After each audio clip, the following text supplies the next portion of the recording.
the cells in your body. A lot of attention over the first of its kind PET CT scan.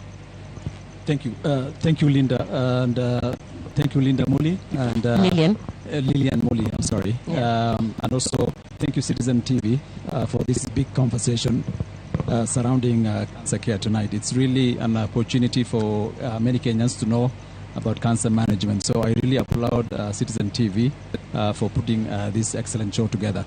Kenyatta University Teaching, Referral and Research Hospital is positioning itself to be a highly specialized facility, referral hospital, one of its kind, with highly specialized state-of-the-art equipment.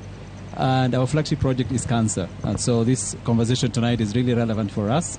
A lot of things have been said regarding the facilities we have, but in short, because we are a highly specialized facility, we do not accept walk-ins for the PET CT because we are treating patients who require the services when they need.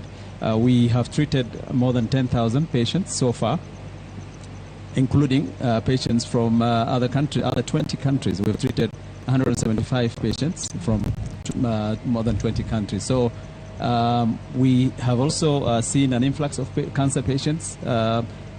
We do treat between 800 and we do see between 800 and 1,000 patients a day. Right. And most of them are cancer patients. Mm-hmm. And take us through cancer treatment options available here. What can patients that are referred here find?